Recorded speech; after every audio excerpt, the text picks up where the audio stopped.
At 3:12 a.m., the flashing lights turned Willow Drive blue and red. It was the kind of street where nothing ever happened. Two-story houses, white fences, manicured lawns, porch lights left on for comfort, not fear.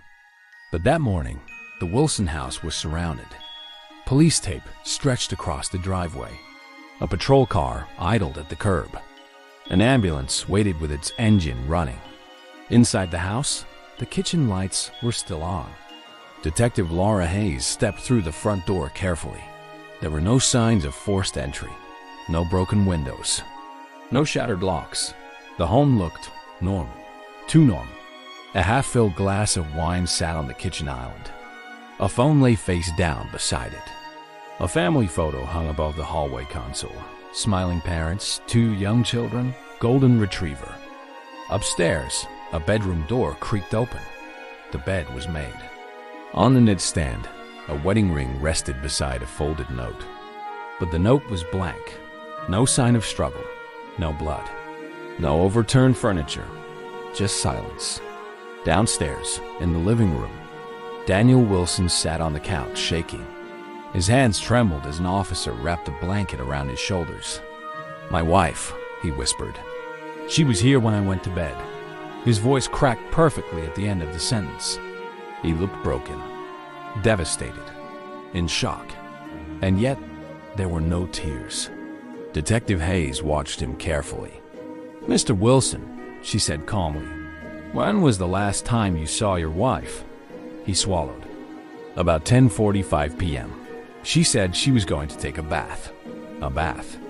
The bathroom upstairs was dry, the tub untouched, the towels folded neatly. The house showed no sign of panic, no sign of urgency, no sign that a woman had vanished from it in the middle of the night. Outside, a neighbor stood behind her curtains, watching, because on Willow Drive, nothing like this ever happened. And yet, Emily Wilson was gone, and her husband was the one who called 911 to understand how the perfect wife of Willow Drive disappeared without a sound. We have to go back 6 months, back to when everything still looked perfect. Willow Drive was the kind of street people moved to when they believed in forever. Tree-lined sidewalks, summer barbecues, Halloween decorations planned weeks in advance. And at the center of it all was Emily Wilson. Emily was 36 years old. Blonde, warm smile, soft voice. The kind of woman who remembered birthdays without reminders. She wasn't loud. She wasn't flashy. But she was admired. She ran the neighborhood book club, organized school fundraisers, brought casseroles when someone was sick. The other moms described her the same way. Perfect. Her Instagram told the same story. Sunlit kitchen mornings, matching Christmas pajamas, smiling family hikes, anniversary captions that read, "Still my best friend after 12 years." Daniel Wilson worked in financial consulting downtown. Long hours, good salary, clean reputation. They had 2 children, Ava, 9, Mason, 6, golden retriever named Scout. From the outside, it was an American postcard. Daniel was quieter than Emily, reserved, calm, analytical. But when he looked at her, people noticed. Like he admired her. Like he was lucky. At least, that's what everyone thought. Friday nights were pizza nights. Sunday mornings were pancake mornings. Summer evenings meant lawn sprinklers and sidewalk chalk. Emily volunteered at the elementary school 3 days a week. Teachers loved her. She was always early. One teacher would later say, always smiling. But perfection is a performance, and performances take effort. 6 months before her disappearance, something shifted. It was small, so small no one noticed at first. Daniel stopped attending neighborhood gatherings. He blamed work. Then he stopped showing up in Emily's photos. She still posted, but he was always behind the camera. Neighbors started hearing arguments. Nothing explosive, just sharp tones, quick silences. The kind of tension you pretend you didn't hear. Emily's best friend, Rachel, noticed something different too. She seemed tired. Rachel would later tell police. Like she wasn't sleeping. One afternoon, while picking up the kids from school, Emily casually mentioned she'd been thinking about doing something new. Rachel laughed. Like what? A hobby? Emily hesitated. No, she said softly. A change. She didn't elaborate. 3 weeks later, Daniel purchased a new life insurance policy. $2.2 million. He told Emily it was smart planning, responsible, protection for the children. She signed the paperwork. Neighbors noticed Daniel working in the garage late at night. Lights on past midnight. Door closed. Music playing low. One night, Mrs. Davenport next door saw him carrying something heavy into the house. It looked like a tool chest, but she couldn't be sure. Emily began canceling plans. Book club postponed twice. She missed a PTA meeting, something she had never done before. When asked if she was okay, she smiled. Just tired. But tired people don't flinch when their phone buzzes. And Rachel noticed that too. One Saturday afternoon, Emily left her phone on the patio table. It lit up. A message from Daniel. 3 words. Did you tell her? Rachel looked away quickly. When Emily came back outside, she grabbed her phone immediately. Her smile was thinner now. Everything okay? Rachel asked. Emily nodded. Of course. But that night, Daniel and Emily argued loudly enough that Scout began barking. Windows were closed, but sound carries in quiet neighborhoods. The next morning, they attended church together, holding hands, smiling, because perfection must be maintained. A week before she disappeared, Emily searched something on her laptop. How to file for separation. She never submitted anything. She never told anyone officially, but she began keeping a small envelope inside her nightstand drawer. Inside it, copies of bank statements, photos of Daniel's credit card charges, and one printed screenshot of a hotel reservation. 2 guests. One name wasn't hers. The reservation was for a Tuesday night. Daniel had told her he was traveling for work. Emily never confronted him directly. Instead, she became quieter, observant, careful. And 3 days before she vanished, she told Rachel something strange. If something ever happens, she said lightly, almost joking, promise me you'll look at everything. Rachel laughed nervously. Everything? Emily's eyes held hers for just a second too long. Everything. On the evening she disappeared, the family ate dinner together. Chicken parmesan. Ava talked about a spelling test. Mason showed off a drawing. Daniel seemed relaxed. Emily seemed distant. At 10:32 p.m., Emily posted her final Instagram story. A photo of the kitchen. Caption: grateful for quiet nights at home. At 10:45 p.m., Daniel says she went upstairs to take a bath. At 3:04 a.m., he called 911. He said he woke up and she was gone. Her car was still in the driveway. Her purse still on the entry table. Her phone on the kitchen island. Her ring on the nightstand. No note.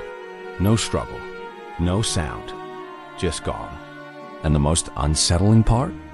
The house alarm was still armed from the inside. No doors opened. No windows disturbed. Which meant one thing. If Emily Wilson left that house, she didn't leave on her own. And the only other adult inside the home that night was her husband. But on Willow Drive, Daniel Wilson was known as the quiet, steady one. The grieving husband.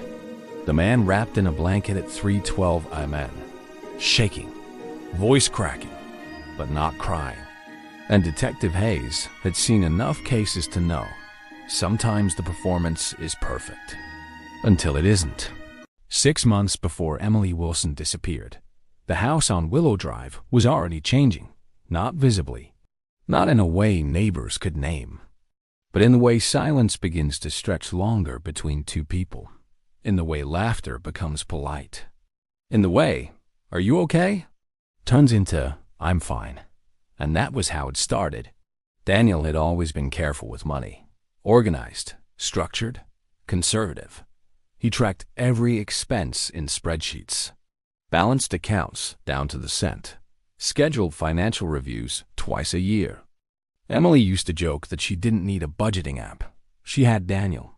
But sometime in early spring, the numbers stopped making sense. It began with a credit card notification. A $486 charge from a boutique hotel in the city.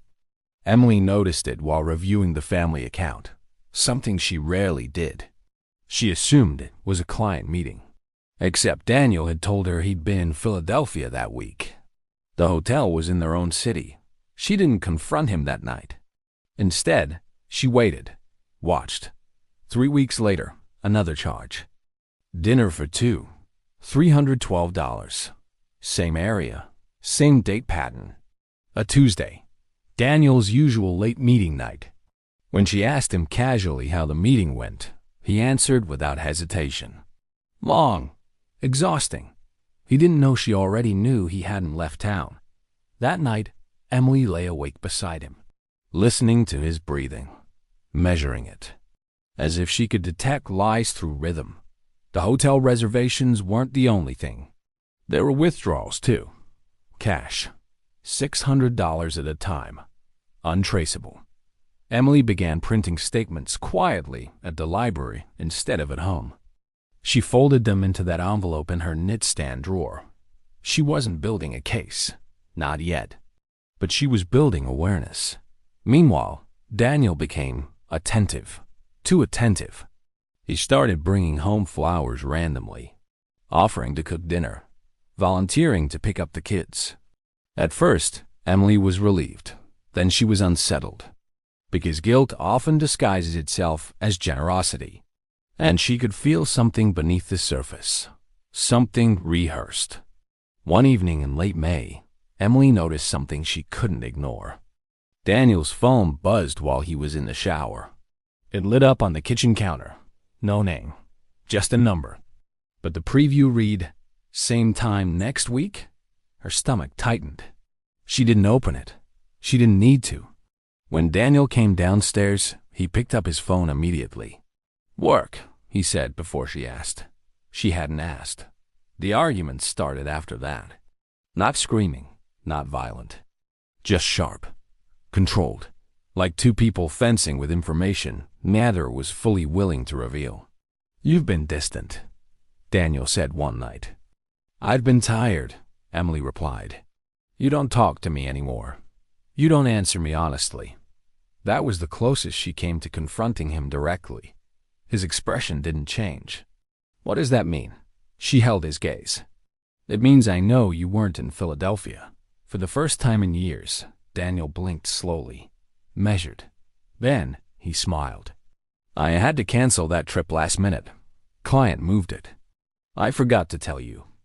The explanation was seamless. Prepared, and almost convincing. Almost, but not quite, because she had already checked. There had been no cancellation. Around that same time, Daniel started spending long nights in the garage. The door closed, music playing low. The kids would ask what he was doing. "Organizing tools," he'd say. But Emily noticed something else. He had purchased new locks for the garage interior door. When she asked why, he shrugged. Security. Security from what? Willow Drive had no break-ins. No theft. No history of crime. And yet, Daniel seemed increasingly preoccupied with privacy. 3 weeks before her disappearance, Emily met Rachel for coffee. She was quieter than usual, more deliberate with her words. Rachel noticed she kept checking the entrance every few minutes. "Are you expecting someone?" Rachel asked. Emily shook her head. "No, I just feel watched sometimes." Rachel laughed it off. "By who? Your husband?" Emily didn't laugh. Instead, she stirred her coffee slowly. "Have you ever felt like someone was preparing something and you didn't know what?" Rachel frowned. "That's not funny. I'm not joking." There was a seriousness in her voice Rachel had never heard before. "You think Daniel is... what? Planning something?" Emily hesitated, then changed the subject. But the fear had already surfaced. At home, Daniel's behavior became increasingly structured. He installed a new security system, upgraded cameras, reset passwords. He insisted they both use a shared calendar. Transparency, he called it. But Emily noticed something strange. The backyard camera didn't record audio, and the garage camera faced outward, not inward. One evening, she opened the garage quietly while he was inside. He startled, actually startled, more than the situation required. "What are you doing?" he snapped. "Just checking on you. You don't need to check on me." The tension lingered, heavy. 2 weeks before she vanished, Emily discovered something that shifted everything. She found a small storage unit key in Daniel's jacket pocket. No explanation, no paperwork at home. She didn't confront him immediately. Instead, she waited until he left for work. Then she drove across town, tried the key. The unit opened. Inside was a plastic-wrapped mattress, a brand-new shovel, a large container of industrial-grade cleaning solution, and a roll of thick plastic sheeting. Her breath caught. There are items that can be explained individually, but together they tell a story, and she knew it. She locked the unit, drove home, sat in the driveway for 20 minutes, trying to think clearly, trying to stay rational. Maybe he was remodeling. Maybe it was nothing. But deep down, she knew it wasn't nothing. That night, Daniel was unusually calm, almost cheerful. He suggested a family movie night, ordered takeout, kissed her forehead in front of the children. A performance. She could see it now. The gestures, the timing, the artificial warmth. He was creating normalcy, building an alibi in advance. And that realization terrified her more than anything. 3 days later, Emily searched how to discreetly consult a divorce attorney. She didn't call anyone, not yet, but she drafted an email, saved it, never sent it. Instead, she started gathering documents. Bank statements, insurance paperwork, the policy, that policy, $2.2 million. Signed by her, but initiated by him. Effective date, 2 months prior. Her hands trembled when she realized the timeline. The hotel charges began shortly after. The storage unit rented 1 week later. The new security cameras installed the following month. Step by step, layer by layer, preparation. The night before she disappeared, something changed again. Daniel asked her a strange question at dinner. "If you ever left," he said casually, "would you tell me first?" The fork paused halfway to her mouth. "Why would I leave?" He shrugged. "People change." She studied him carefully. "I wouldn't disappear without telling my kids." He held her gaze. For a moment too long. "Good," he said softly. That was the last full conversation they ever had. On the evening she vanished, the house was quiet. 10:32 p.m. Instagram post. 10:45 p.m. According to Daniel, she went upstairs. But neighbors later told police something odd. Around 11:15 p.m., Mrs. Davenport heard the garage door open. Then close again. She assumed Daniel was getting something. She didn't think much of it until the next morning when the police arrived. And the flashing lights turned Willow Drive red and blue. By the time detectives began reviewing financial records, the pattern was impossible to ignore. The policy, the hotel, the cash withdrawals, the storage unit. But there was still one problem. No body, no blood, no forced entry, no digital evidence of violence. Just a missing woman and a husband who seemed devastated, who cried in interviews, who thanked the community for prayers, who stood in front of cameras and said, "I just want my wife home." And if you watched closely, you could almost believe him. Almost. Because something about Daniel Wilson felt rehearsed, measured, controlled, like a man who had already imagined this moment, practiced it, prepared for it. The cracks in the perfect life were no longer invisible. They were widening, and Detective Hayes was beginning to see them. Because in cases like this, the truth doesn't disappear overnight. It erodes slowly, and someone always leaves a trace. Even in the quietest house on the quietest street, there is always a moment. A single point in time where everything shifts, where normal becomes irreversible. On Willow Drive, that moment began quietly, like most disasters do. 6:42 p.m. The Wilson family sat around the dinner table. Chicken parmesan, garlic bread, steamed broccoli. Ava talked about her spelling test. Mason complained about math homework. Emily nodded, smiled, passed the salad bowl. Daniel seemed relaxed, calm, too calm. He asked about school, laughed at the right moments, reached for Emily's hand once across the table. If anyone had filmed that dinner, it would have looked perfect. 8:03 p.m. The kids were upstairs. Emily loaded the dishwasher. Daniel stood in the doorway of the kitchen watching her. "You've been quiet lately," he said. She didn't turn around. "I've been thinking? About what?" She dried her hands slowly. "About us." The word hung in the air. Daniel stepped forward slightly. "Are you unhappy?" The question sounded sincere, but there was something underneath it, like he already knew the answer. Emily looked at him then. "I don't know," she said. He studied her face carefully, as if trying to measure how much she knew, or how much she planned to say. 9:17 p.m. Ava came downstairs for water. She would later tell detectives her parents were talking softly in the living room. Not yelling, but intense. Like when adults argue without raising their voices.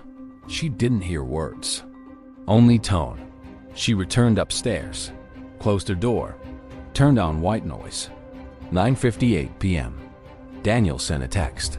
Phone records would later confirm it. To an unsaved number. 3 words. "Tonight." After midnight. The message was deleted 12 minutes later, but not before the phone carrier archived it. 10:12 p.m.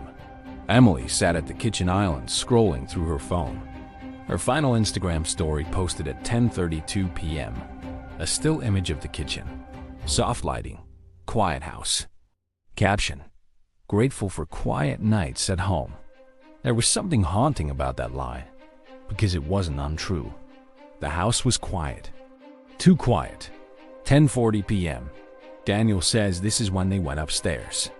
He claims Emily told him she was going to take a bath. He says she seemed normal. He says he kissed her goodnight. But security data tells a slightly different story. The bedroom door sensor recorded movement at 10:44 p.m. The bathroom door never opened. The tub faucet was never turned on. No water usage, no steam, no damp towels, no bath. 10:52 p.m. The garage door opened. That detail would become important. Mrs. Davenport next door heard it. She remembers because her dog barked. She glanced at the clock. 10:52. She assumed Daniel forgot something in the car. The garage door closed at 10:59 p.m. 7 minutes. 11:07 p.m. The backyard motion sensor activated. Just once. Then silence. No audio recording. Only motion. Daniel would later say he was already in bed. Asleep. 11:43 p.m. Daniel's phone unlocked. 3 minutes of activity. Then locked again. He claims he never touched it. Says he was asleep by 11. The data disagrees. 12:18 a.m. A vehicle was captured on a traffic camera 2 blocks from Willow Drive. Dark SUV, similar make and model to Daniel's. Heading away from the neighborhood. There was no license plate capture, but the timing was precise. Inside the house, nothing appeared disturbed. No broken glass, no forced entry, no overturned furniture, but something subtle was off. The hallway rug near the stairs had faint drag marks. Not obvious, not dramatic, but visible under angled light. Detective Hayes noticed it immediately. She crouched, ran her hand across the fibers. The marks stopped abruptly at the base of the staircase. Above it, nothing. No scuffs, no scratches, as if whatever had been moved had been lifted. The master bedroom told another story. The bed was made too neatly, hospital corners, no indentation on Emily's side, no tossed blanket. Daniel claimed they went to bed together, but the bedding suggested only one person had lain down. Briefly, or not at all. On the nightstand sat her wedding ring. Daniel said she must have taken it off, but Emily never removed her ring, not even for showers. Friends confirmed it. She wore it constantly. Why remove it that night? Why place it so carefully? Beside a blank piece of paper? 2:47 a.m. Daniel's phone registered movement again. Location pinged within the house. Then the garage door opened once more. Closed 3 minutes later. No one else in the neighborhood reported hearing it. Most were asleep. 3:04 a.m. Daniel dialed 911. His voice was controlled, measured. I woke up and my wife isn't here. No panic. No yelling. Just concern. The operator asked when he last saw her. About 10:45. She said she was taking a bath. That line again. The bath. The bath that never happened. When officers arrived, Daniel was already dressed. Jeans, hoodie, shoes on. He claimed he threw them on quickly, but his hair was dry, combed. No signs of recent sleep. No disorientation. The children were still asleep upstairs, unaware their mother was missing, unaware their father was sitting downstairs rehearsing shock. Detective Hayes replayed the body cam footage several times.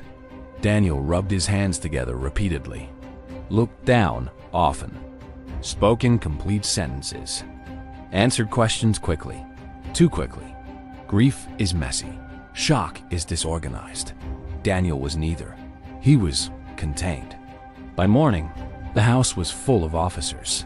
Neighbors whispered. News vans parked discreetly. Daniel stood in the driveway giving a statement. If anyone knows anything, please bring her home.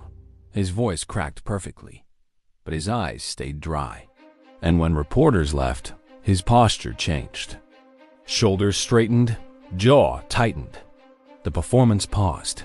Detectives began mapping the timeline, and the inconsistencies began stacking up. The bath that never happened. The garage door opening at 10:52 p.m. The motion sensor at 11:07. The phone unlock at 11:43. The SUV on camera at 12:08 a.m. The second garage door activation at 2:47 a.m. Then the 911 call at 3:04. It was a tight window, too tight for a coincidence. But there was still no body, no blood, no weapon, no visible crime scene, just absence. And absence is harder to prosecute than violence. Later that afternoon, Detective Hayes returned to the garage. She stood still, listening. Garages hold echoes differently. Sound lingers. The concrete floor was spotless, recently cleaned. She ran a luminol test. The faintest glow appeared near the drain, barely visible, but present. Something had been washed away. Not much, just enough. And that was when Hayes knew this was not a disappearance. This was staging. Careful, calculated, almost flawless. Almost, because no one accounts for everything. Not even the most prepared. And Daniel Wilson had been preparing for months. The question was, what went wrong? Because something had.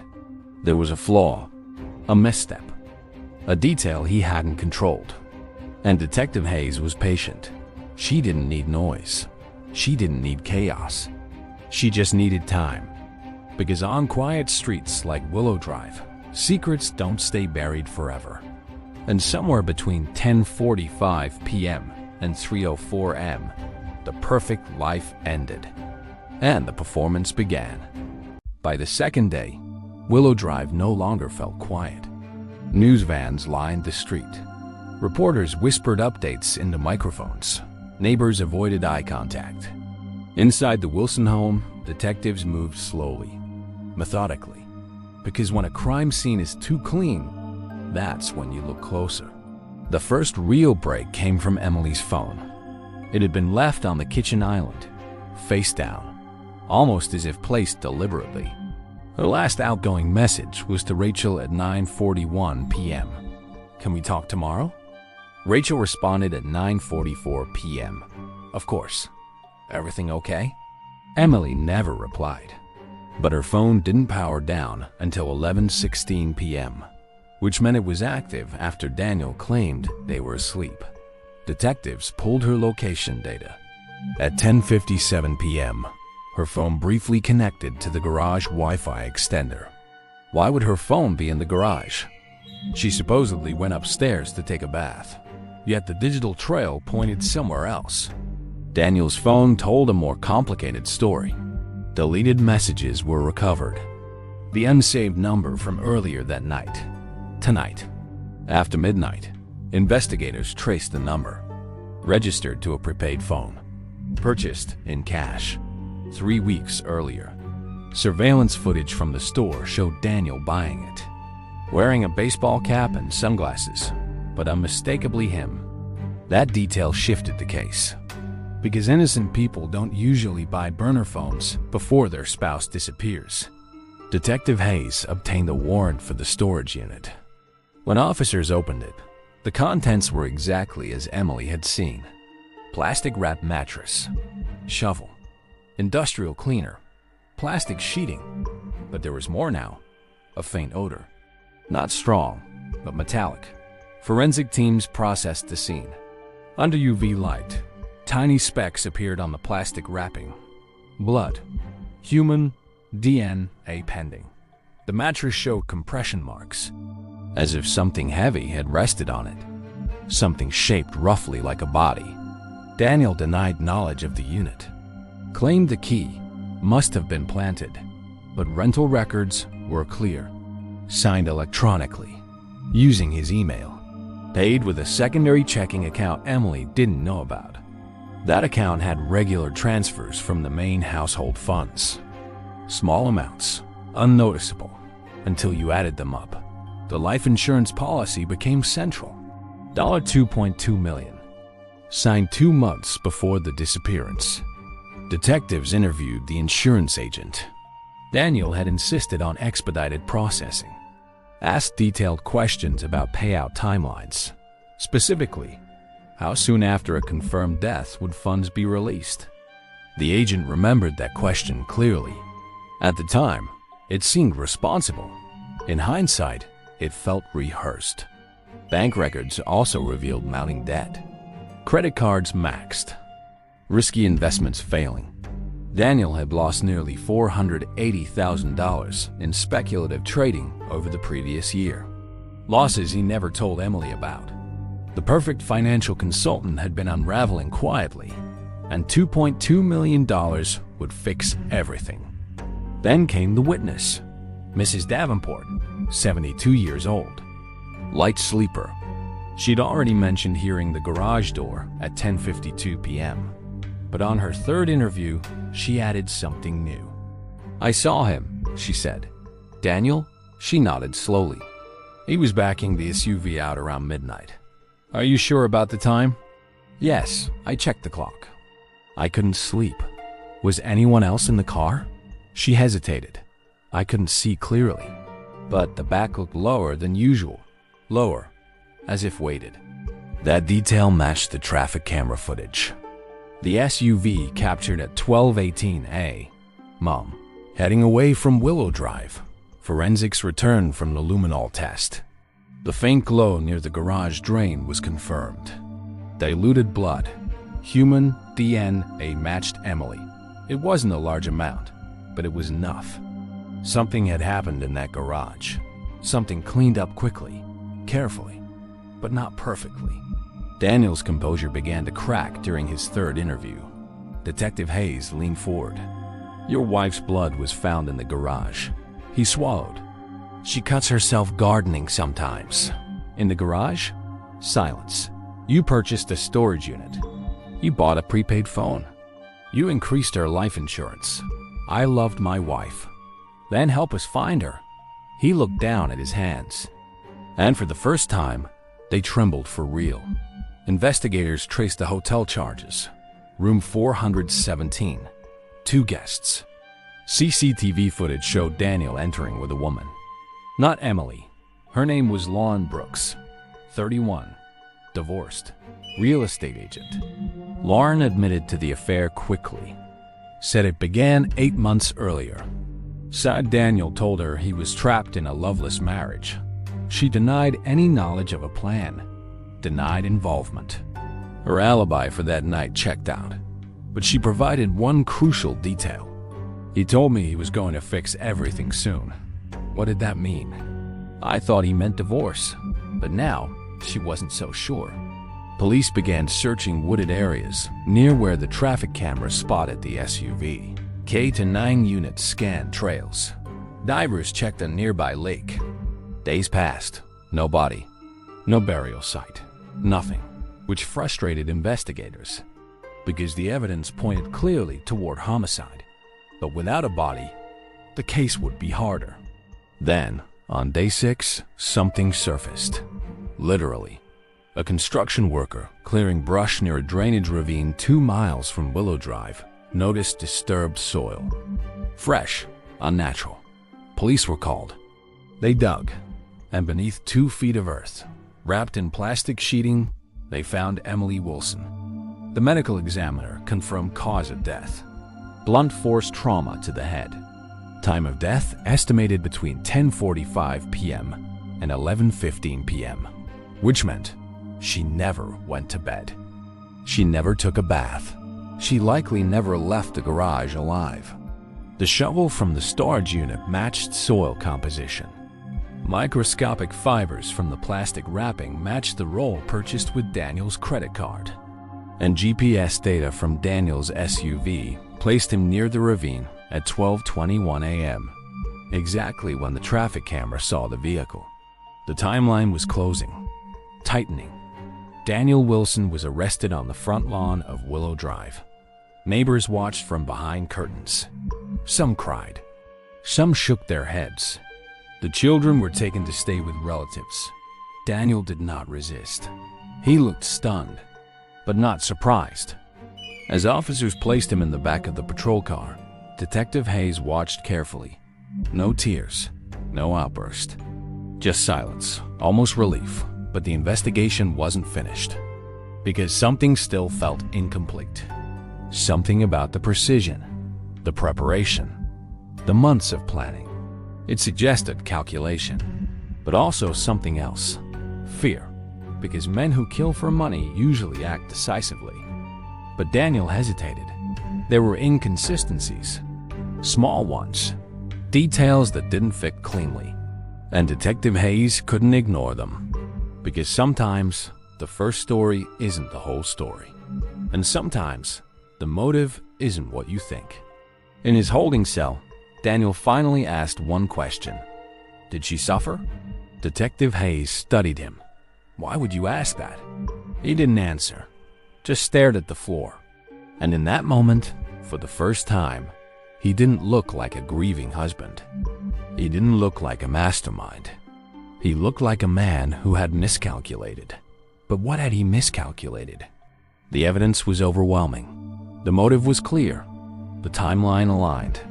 And yet, there was something buried beneath it. Something psychological. Something darker than money. And the truth would come out in court. Because the perfect wife of Willow Drive was no longer missing. She had been found. And now, the performance would move to a courtroom, where masks don't always stay in place.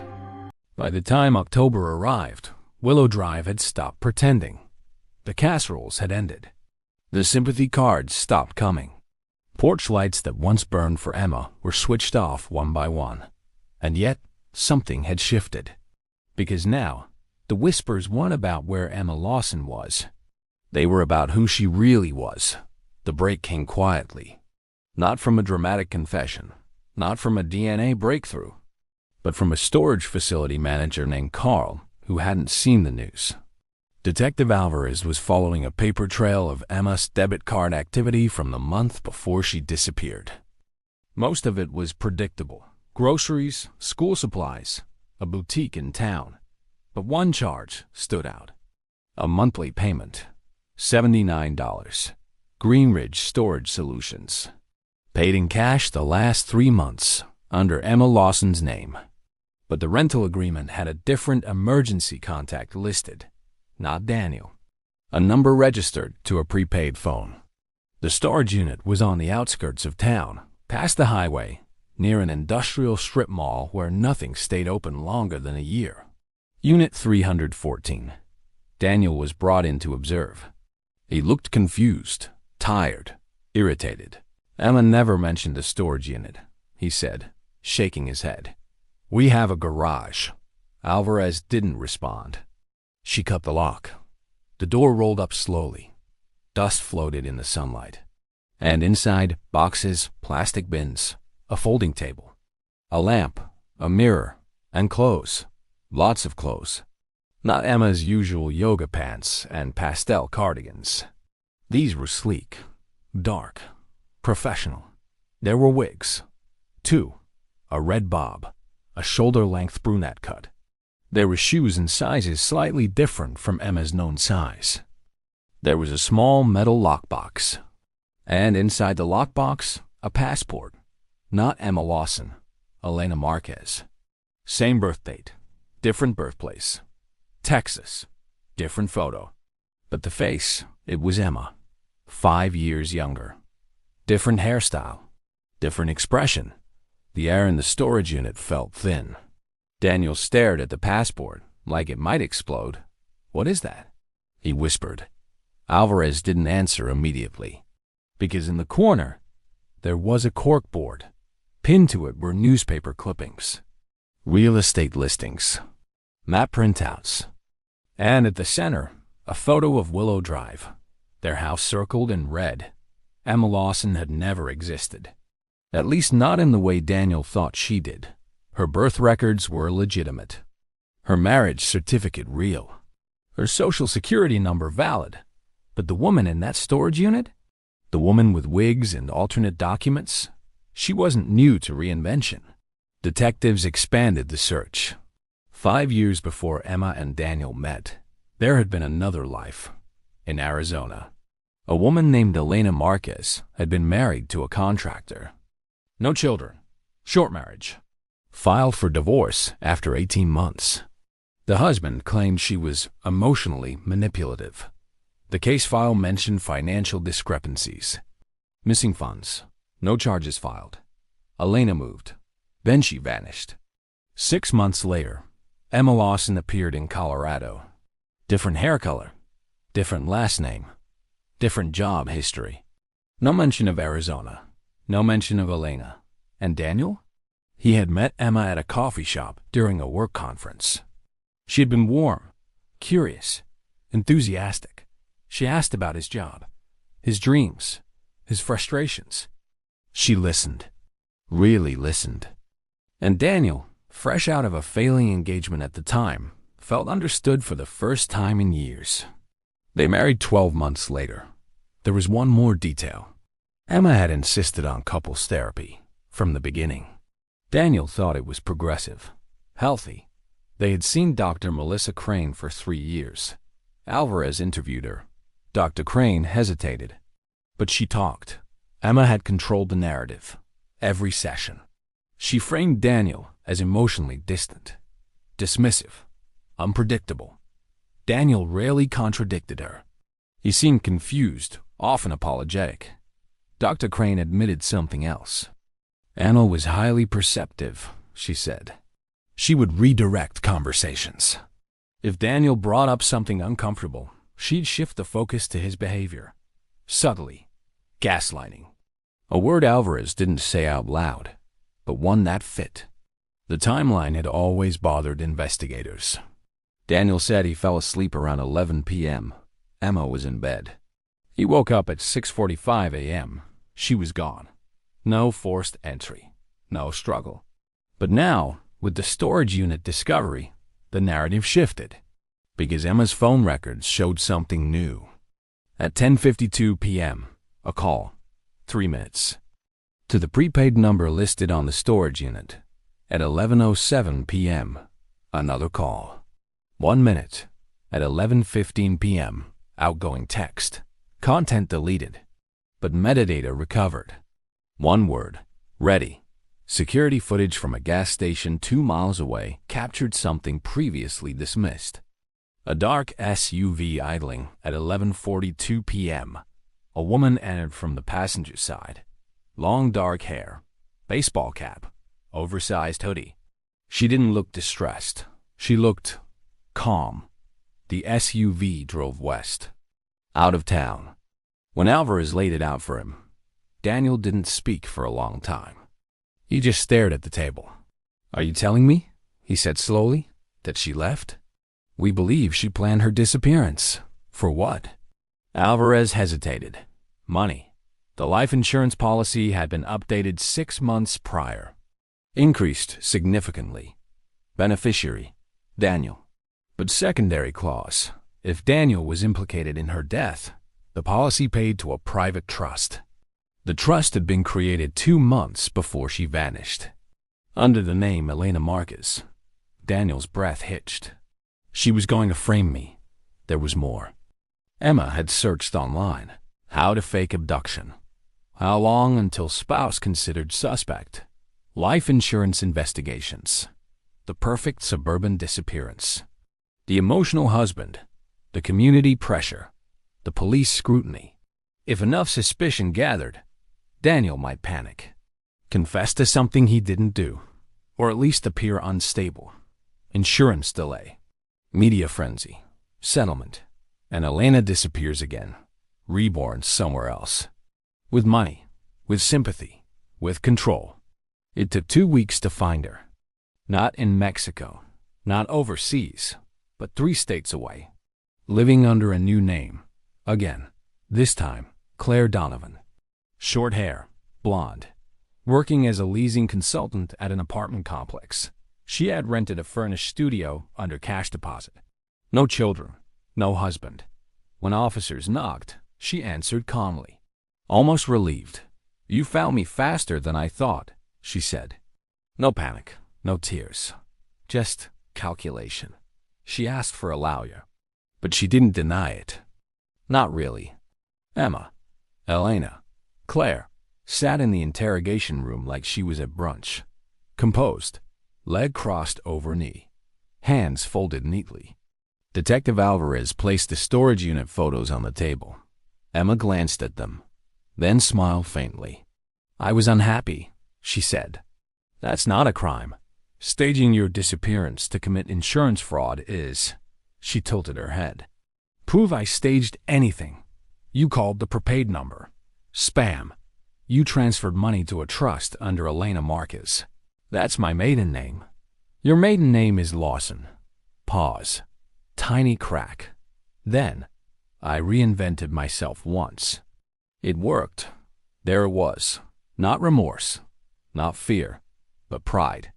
Forensic psychologists later described Emma as high-functioning narcissistic with antisocial traits. She didn't crave chaos.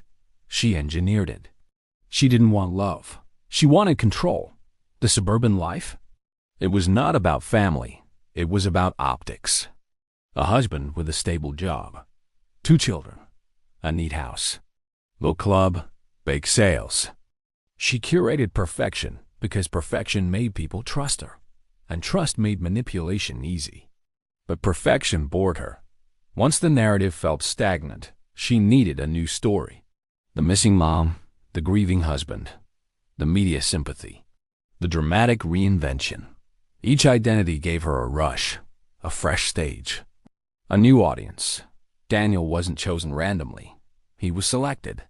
His personality profile, steady, conflict-avoidant, eager to please, made him ideal.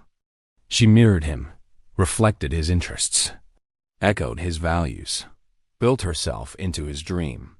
Then slowly, she reshaped his perception of himself until he doubted his own memory, his own instincts, his own reality. When news broke that Emma had staged everything, the neighborhood didn't celebrate. They recoiled because it meant something worse. They hadn't been watching a tragedy. They had been watching a performance. The candlelight vigil?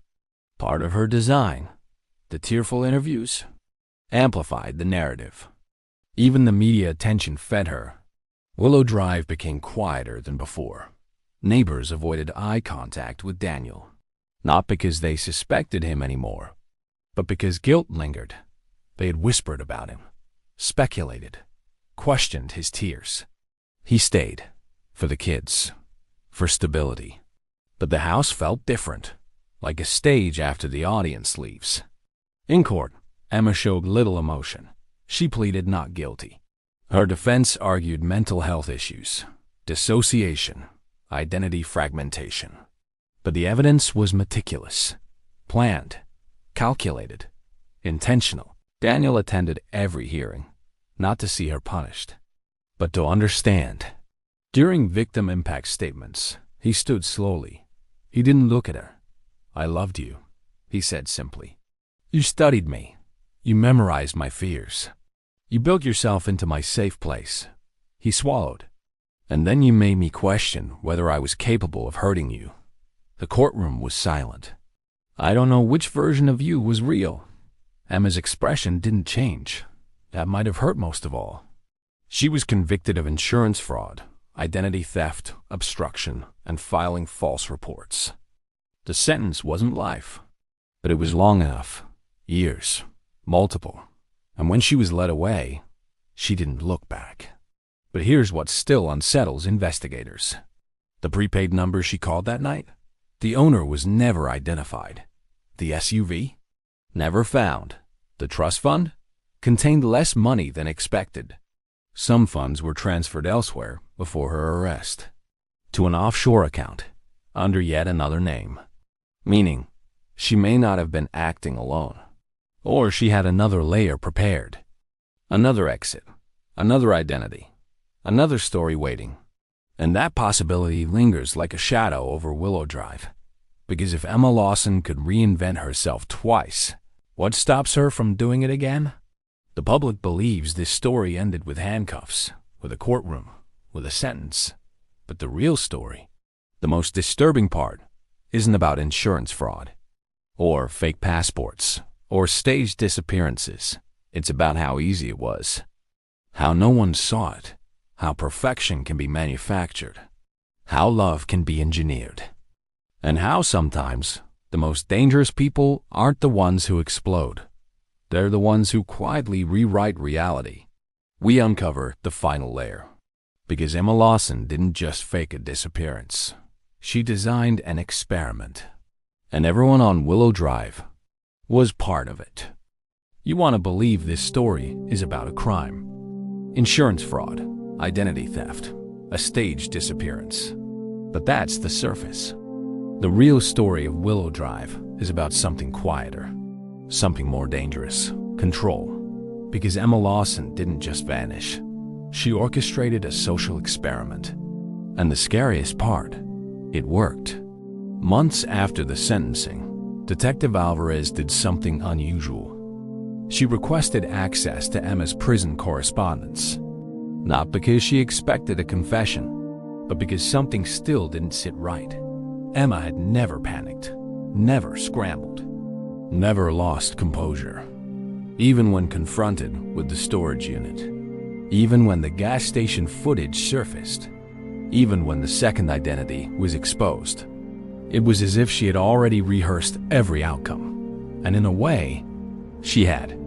Inside Emma's confiscated belongings was a notebook, leather-bound, minimal writing. But what was written mattered. Dates, observations, behavioral notes. Not about herself. About other people. Entry, 3 years before disappearance. Daniel avoids conflict at all costs.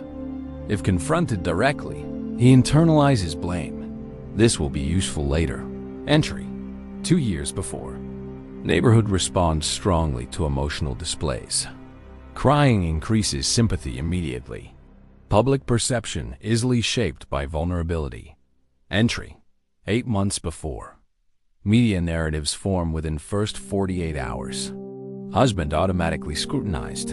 Important. This wasn't impulsive. It was longitudinal. She studied patterns, tracked reactions, measured outcomes. Willow Drive wasn't just her home. It was her laboratory. Emma understood something most people don't. Perfection disarms suspicion. The more flawless the image, the more people defend it. She curated her life meticulously. School volunteering, charity runs, homemade birthday cakes, thoughtful anniversary posts, subtle vulnerability in conversations. She never overshared. She strategically shared. Enough imperfection to appear human. Never enough to invite scrutiny. That's the genius of social camouflage. And in the age of curated social media and suburban optics, it thrives. The original theory was money, insurance payout, financial escape. But reviewing the notebook shifted that assumption. Because nowhere did Emma obsess over finances. She obsessed over narrative, control of narrative, public perception, reactions. Her notes weren't about profit. They were about response time, trust thresholds, suspicion arcs. It was almost academic, as if she were running a thesis. What happens when the perfect woman disappears? Who gets blamed? How quickly? How deeply? How emotionally? Daniel was a variable. The neighborhood was a sample size. The media was amplification. And Emma? She was the architect. Most people think of gaslighting as something intimate, private, between two people. But Emma scaled it. She didn't just manipulate her husband. She manipulated an entire community. When she subtly implied Daniel was forgetful, neighbors remembered moments that fit. When she mentioned feeling unheard, friends reinterpreted arguments. When she disappeared, every past conversation shifted meaning. That's how narrative works. People fill gaps with whatever story feels cohesive. And Emma knew that. She planted seeds years in advance. So when she vanished, the soil was ready. 6 months after the trial, Daniel agreed to a final monitor visit. Not closure, understanding. He needed to ask one question. When she entered the room, she looked the same. Calm, measured, studying him. He didn't waste time. Did you ever love me? A long pause. Not emotional, analytical. I loved how you saw me, she said. That's not the same thing. No, she agreed. It's more useful. Daniel later described that moment as colder than the day she disappeared, because it confirmed something devastating. He hadn't been chosen for partnership. He had been selected for compatibility with control. Emma had shown little interest in custody battles, little concern over parental rights, which puzzled prosecutors until another prison letter surfaced, addressed to no one. Just written. Children anchor identity. Harder to disappear with them. Necessary but temporary variable. Necessary but temporary. Even motherhood had been functional, not emotional. And that revelation haunted Willow Drive more than anything else. Because if motherhood could be strategic, what couldn't? Remember the prepaid phone, the unidentified SUV, the offshore account. Detectives never proved accomplices. But one final entry in the notebook hinted at something unsettling. Partnership increases efficiency. Trust limited. Must retain exit leverage. Partnership. With whom? A romantic interest? A fellow manipulator? A criminal facilitator? No confirmed co-conspirator was charged. But the possibility suggests something darker. Emma may not have been unique. She may have been networked, connected to others who operate the same way. People who don't just scam, they infiltrate. They embed themselves in stable lives, extract what they need, then vanish, cleanly, strategically, because Emma didn't fit the stereotype. She wasn't explosive, she wasn't reckless. She didn't scream, she didn't spiral. She smiled, she volunteered, she paid, she planned. And that forces an uncomfortable truth. Danger doesn't always look dangerous. Sometimes it looks dependable, charming, reliable, put together. The perfect spouse, the perfect neighbor, the perfect mom. And that's why this case unsettled the country. Because if manipulation can look like devotion, how do you detect it? Experts reviewing Emma's behavior identified 3 primary traits. 1. Cognitive empathy without emotional empathy. She understood how people felt. She just didn't feel it with them. 2. Identity fluidity. She could reconstruct herself convincingly because she didn't anchor her identity to authenticity. 3. Narrative dominance. She needed to control how every story ended. Her disappearance wasn't just an escape.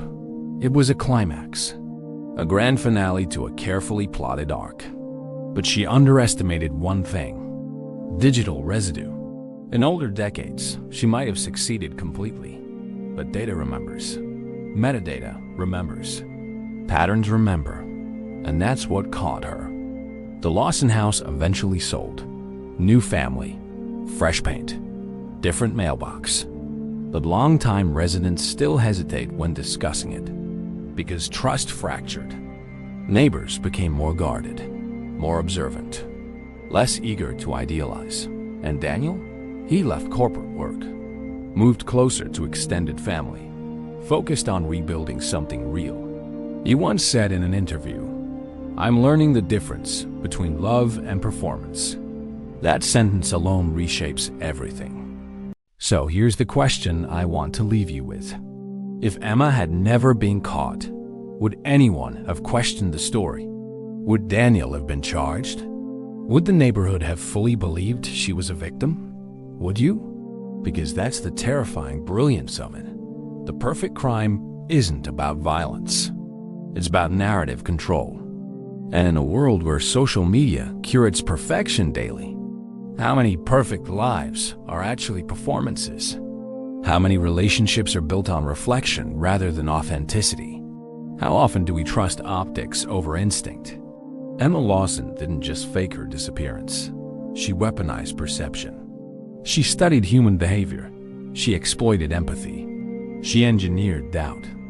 And she proved something chilling. If you play the role convincingly enough, people will defend you, even when the truth is buried beneath the surface. So I want to know, if you lived on Willow Drive, would you have suspected Daniel? Would you have believed Emma? Or would something have felt off from the beginning? Tell me in the comments. And if this story unsettled you, that's the point. Because the scariest crimes aren't always loud. Sometimes they're quiet, polished, smiling at you across the dinner table. And if you want more psychological true crime stories like this, where the villain doesn't look like a villain, make sure you subscribe, because next week, we're uncovering another story where the truth was hiding in plain sight. And trust me, you won't see it coming.